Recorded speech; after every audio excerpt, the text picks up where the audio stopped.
Algumas pessoas chegaram a me perguntar por que que eu estudo o Shakespeare se ele já está tão ultrapassado, porque ele é um autor muito superestimado, é um autor de difícil leitura e eu recebi várias respostas. E o que que eu posso dizer de antemão do porquê de eu querer estudar o Shakespeare é porque eu gosto das peças dele.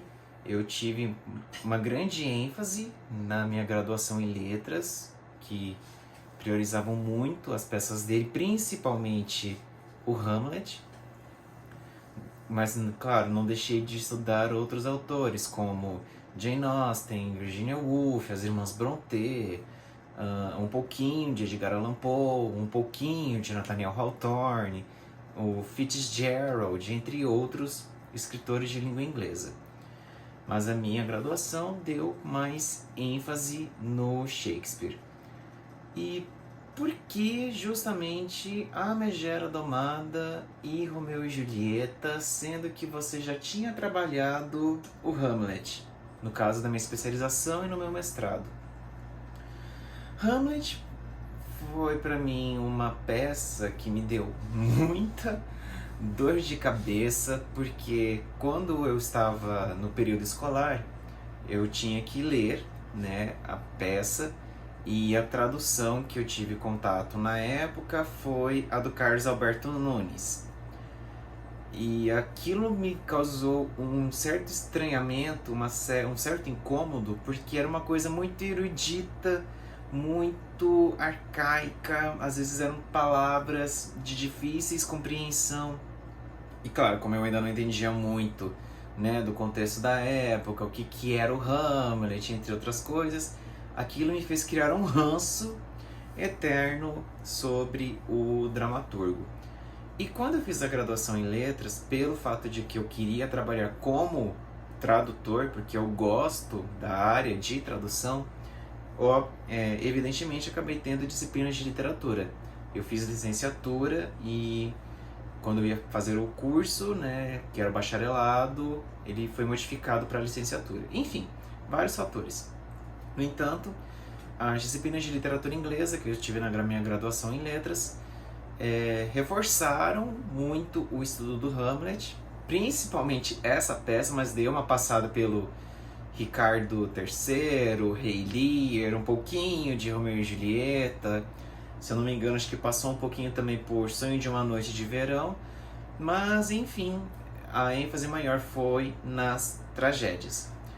E eu queria trabalhar uma coisa de literatura, porque eu tive disciplinas de literatura que eu tive uma certa identificação com elas, porque eu gostava de ler alguns autores, não vou dizer todos, porque também não dá para dar conta de toda a literatura brasileira, a literatura portuguesa, a literatura estrangeira, que seja, porque não dá conta em um curso de 4 anos. Mas como eu sempre tive influência com o inglês, eu quis preferi, né, optar pelo estudo de literatura inglesa. Mesma coisa, eu já ouvi os discursos, Shakespeare é superestimado, mas tem autores bacanas, né, como falei, Fitzgerald, o Hemingway, o Edgar Allan Poe, o Nathaniel Hawthorne, entre outros. Mas, como a minha ênfase na graduação foi com Shakespeare, acabei ficando com ele. Por que eu fui pro Hamlet e depois, em seguida, para Romeu e Julieta e A Megera Domada? Hamlet, justamente porque me causou um certo trauma, né, por conta da tradução do Carlos Alberto Nunes. E como eu gostava de tradução, eu tive algumas disciplinas. Eu fiz uma disciplina de tradução na Universidade Federal de Santa Catarina, como aluno especial, para entender um pouquinho melhor, né, esse processo, esse cotejo, né, de duas traduções com o texto original, ou de uma tradução com o texto original. E eu já tinha lido algumas críticas sobre as traduções do Carlos Alberto Nunes.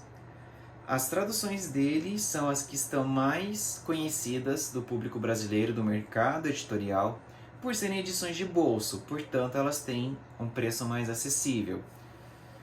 E uma das provocações que eu tive é o seguinte: Shakespeare não é erudito. Então eu tomei aquilo para mim, que Shakespeare não tinha que ligar uma linguagem muito rebuscada, muito erudita, muito arcaica, muito prolixa, vamos assim dizer.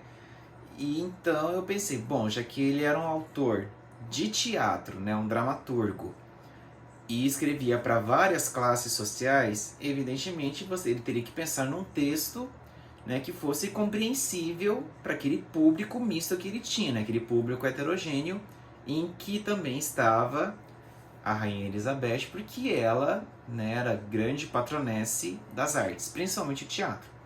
E foi justamente no reinado dela que o teatro floresceu bastante. O Hamlet surgiu para mim justamente como um desafio, né, para eu tentar superar o ranço da tradução do Carlos Alberto Nunes. E eu conheci a tradução do Milor Fernandes, que eu achava genial, porque eu, na verdade, conheci o Milor Fernandes como um jornalista, né, um escritor de crônicas, mas eu jamais tinha pensado nele como humorista, como tradutor também. E aí eu pesquisei algumas coisas sobre o Milor Fernandes. E aí tinha essa tradução dele que ele fez da peça. E pra mim, quando eu li a tradução do Milor, foi justamente o momento que simplesmente toda a minha dor de cabeça causada pela tradução do Carlos Alberto Nunes se foi. E a tradução do Milor me encantou, porque ela era simples, não tinha muita coisa arcaica, né? Muita linguagem arcaica, muita coisa erudita ali. Então foi gostoso de se ler. E como o Milor Fernandes ele tem uma veia muito irônica, né? Muito ácida, muito aguda nos escritos dele, eu pensei, então eu vou comparar essas duas traduções. Foi o que eu propus no início na minha especialização e depois eu expandi um pouquinho pro mestrado. Aí fiquei, né, lendo as duas traduções do Milor Fernandes, do Carlos Alberto Nunes, até dizer chega. Defendi minha dissertação de mestrado, defendi a minha especialização sobre tradução de humor, porque eu também estava numa fase em que o humor reinava na minha vida, então eu tinha muitas presepadas com os meus amigos, com meus colegas de faculdade, também no ambiente familiar. Então tinha muita presepada uma atrás da outra. Então isso acabou aguçando um pouco mais o meu gosto pelo humor.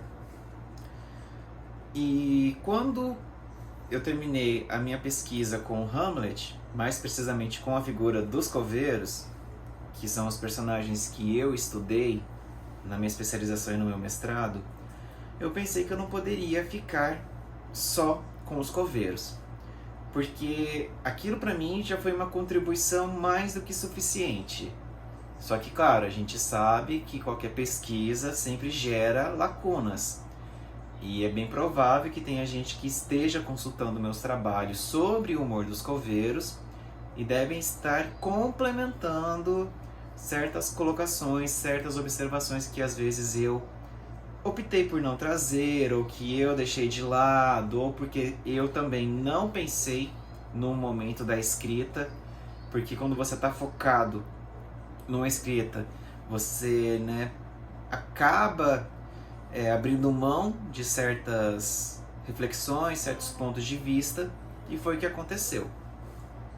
Então, para mim, aquele meu trabalho com os coveiros do Hamlet já tinha saturado, estava mais do que suficiente para mim. E continuei fazendo alguns trabalhos, né, como desenvolvimento, subtrabalhos, né, dessa minha pesquisa de mestrado com os coveiros, porque era o que eu tinha no momento, não desmerecendo os coveiros de Hamlet, muito pelo contrário. Eu acho que eles são personagens muito inteligentes, que eles dizem muitas coisas sérias, só que num certo tom jocoso.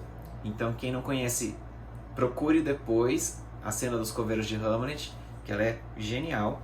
E recomendo que procurem a tradução do Milor Fernandes, que para mim foi uma das a melhor que eu pude ler e compreender melhor esse linguajar desse personagem. Recentemente eu fiquei sabendo que teve uma outra tradução do Hamlet. Eu ainda não pesquisei para ver e comparar, para ver se realmente está muito próximo ou ficou muito distante.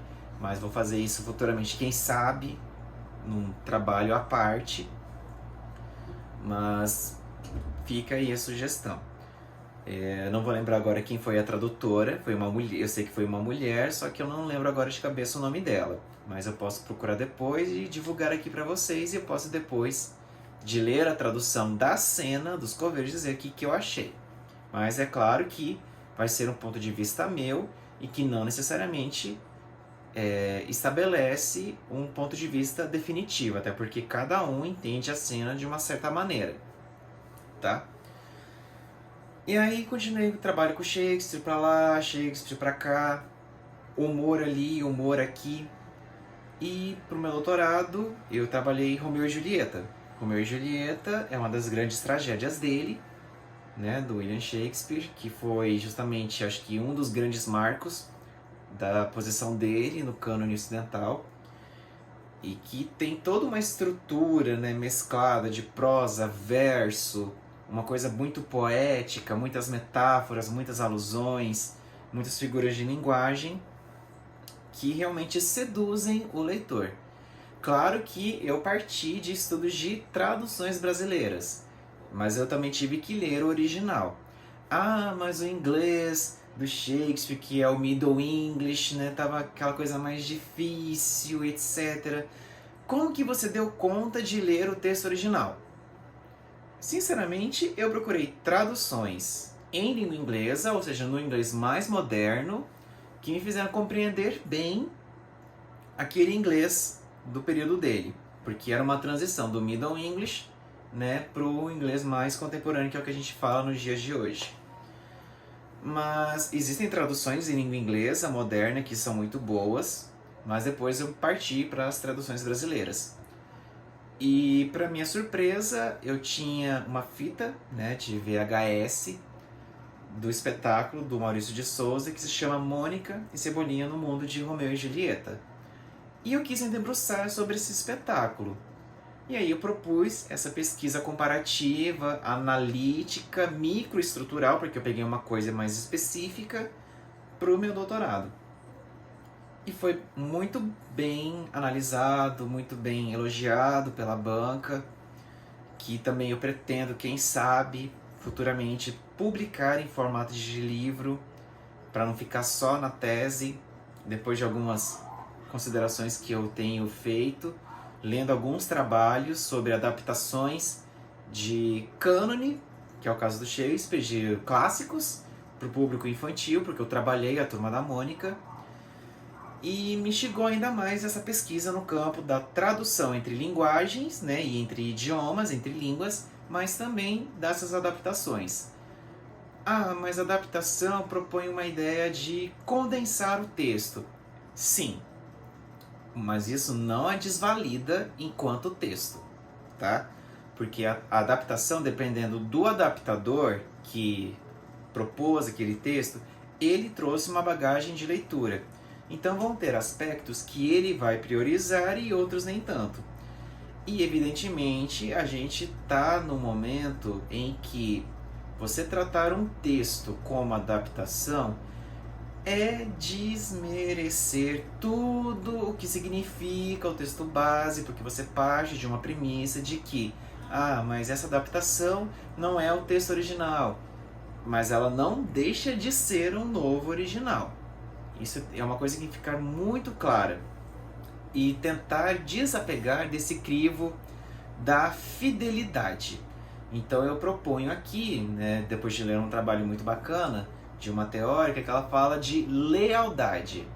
Até porque fidelidade, você imagina uma coisa mais stricto sensu, né, vamos assim dizer. Já a lealdade, eu vejo que ela suaviza, pode até ser considerada, vamos assim dizer, entre aspas, um certo eufemismo, né, para fidelidade, mas eu vejo que lealdade significa que você tem que partir de um pressuposto, de que você tem que estar engajado, né, com um certo propósito. Então, o meu texto ele vai ser leal a quem? Então, no caso, eu quero fazer uma adaptação, tá?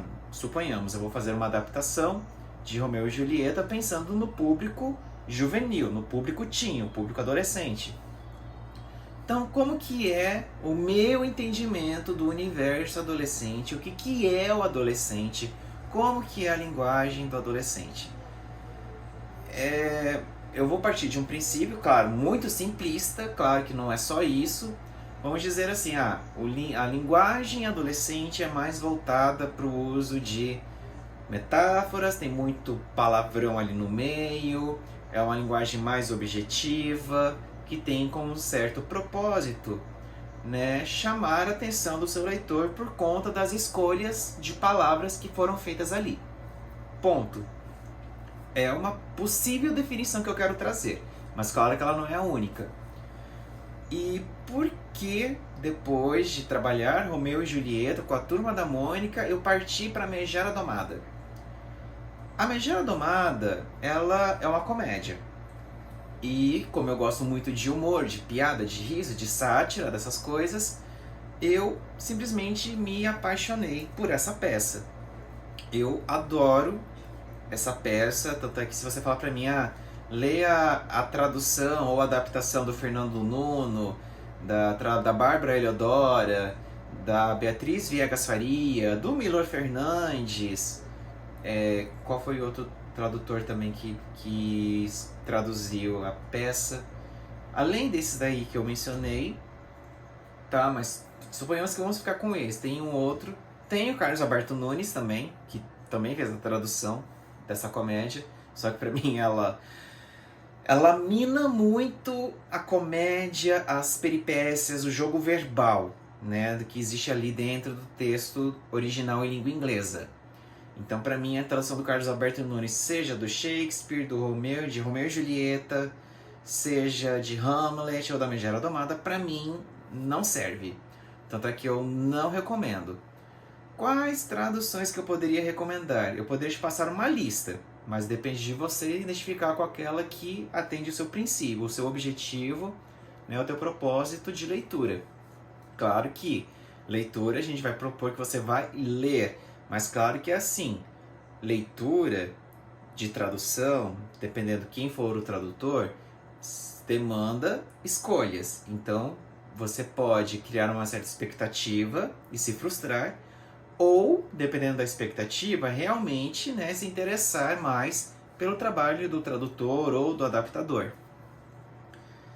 E existem traduções e traduções das peças do Shakespeare, como de qualquer outro escritor estrangeiro. Portanto, o Shakespeare ele faz parte, né, das minhas pesquisas que eu desenvolvo sobre teoria de adaptação, sobre teoria de tradução, porque são campos que me chamam a atenção, que muitas vezes dialogam, mas ao mesmo tempo se separam por conta dos eixos teóricos, né? Porque cada teórico tem o seu ponto de vista, né? Sobre o que é tradução, sobre o que é adaptação. Eu também tenho, que eu também tento dialogar com eles, né? Tentar propor um ponto pacífico ali. Mas o Shakespeare em si eu gosto muito porque ele é uma leitura, pensando aqui nas traduções, claro que eu não tive tempo de ler todas as peças no Middle English, mas adoraria ler, eu até tenho as peças no Middle English, quero ler com calma também, fruir melhor, né, pensando, né, na potencialização, ou melhor, na potência daquelas palavras, imaginando a interação ali no palco, porque é um texto escrito para encenação, mas que eu não desmereço. Eu procuro traduções de língua estrangeira, de língua inglesa moderna, primeiro, para depois eu entrar no Middle English. Claro que existem dicionários específicos de Middle English voltados para o Shakespeare e que eu recomendo. Também temos algumas edições da peça que tem notas de rodapé que são muito explicativas e que auxiliam muito no processo de leitura. As notas, elas são muito curtas, mas elas resumem bem a ideia de um certo fragmento, ou de uma certa palavra, ou uma expressão latina, que também aparece ali em certos momentos da peça, e que eu acho que é muito válido. Então eu não desmereço as notas de rodapé, só que claro, eu tenho que preocupar também, se eu vou trazer um texto com nota de rodapé, eu tenho que pensar num texto sucinto, que feche a ideia que eu quero e que também não seja uma coisa muito extensa para não cansar a leitura, né? Pensando no meu público leitor. E as notas de rodapé, então eu tento fazer isso para ficar mais claro possível, até ficar mais didático, mais explicativo possível, porque eu também tive essa dificuldade, eu não sabia da existência destas edições anotadas, dessas edições críticas das peças. Algumas eu tenho até de sobra, porque eu vejo que, dependendo do editor, ele traz colocações bacanas que vão me auxiliar no meu processo de leitura e que, claro, eu pretendo, né, futuramente, fazer uma tradução de Romeu e Julieta e da Megera Domada, porque são as peças que eu mais gosto. Mas não desmereço as outras peças. Recentemente eu comecei a ler Os Dois Cavalheiros de Verona e Os Dois Nobres Parentes, ou Os Dois Primos Nobres, que também é um outro título dessa peça. São comédias que eu também tenho interesse de ler, quero estudá-las no original também, é claro, propor, quem sabe, futuramente uma tradução ou uma adaptação dessas peças, porque o Shakespeare ele não é exaustivo o tempo todo. Pensando na nossa produção literária aqui no Brasil, o Shakespeare está presente em praticamente tudo. Um exemplo clássico, Machado de Assis, bebeu do Shakespeare. As telenovelas beberam muito do Shakespeare. Algumas você vê uma referência direta, outras nem tanto. Então cabe você descobrir, né, quais são as referências, encontrar, por exemplo, gatilhos que ajudem na compreensão. Enfim, são muitas as possibilidades. E Shakespeare para mim não é custoso, né? Não me custa ler as peças dele. Adoraria ter um tempo significativo só para eu devorar aquelas peças, para ler todas, compreender todas. E eu foquei justamente nessas duas, né, Romeu e Julieta e A Megera Domada, pelo fato de que são peças com as quais eu estou mais habituado a estudar e a trabalhar e fazer pesquisa. Mas não desmereço as outras. Sempre que eu vejo algum trabalho bacana com as outras peças, eu vejo quais são as contribuições, né, quais são as lacunas, né, que estão sendo preenchidas ali e o que pode somar para mim de conhecimento. Então são coisas muito bacanas que eu gosto de estudar no Shakespeare. Quero estudar outros autores, com certeza. E é isso, gente. Eu espero que eu consiga ter esclarecido um pouquinho a minha predileção pelo Shakespeare. Mas claro, eu sempre que eu posso, eu leio outros autores, quando posso, né? Porque na correria a gente não dá conta de estudar muita gente, todo mundo que a gente gostaria. Mas Shakespeare para mim sempre vai ser um carro-chefe das minhas pesquisas. Mas eu não desmereço outros escritores, outros literatos, outros dramaturgos que também beberam dele, né? Tem uma certa presença dele ali, existe uma relação de débito, para não dizer influência, porque influência é um termo muito caro para gente que é pesquisador de literatura. Então eu falo que existe uma presença, existem nuances, existem uma relação de débito e de crédito, né, com o Shakespeare ali, e que não deixa de ser inesgotável. O tempo todo o Shakespeare está presente. Mas é isso, eu espero que vocês tenham gostado da minha fala, pelo menos um pouquinho da minha trajetória, do porquê que eu quero ficar com o Shakespeare. E é isso, eu espero que eu consiga ter despertado pelo menos um pouquinho o interesse pelo Shakespeare, pelas peças. Já passei aqui os nomes de alguns tradutores, então é muito fácil agora vocês encontrarem as traduções nas maiores livrarias ou na própria estante virtual, dependendo, que é uma rede de sebos. Então, gente, desculpa, não tem.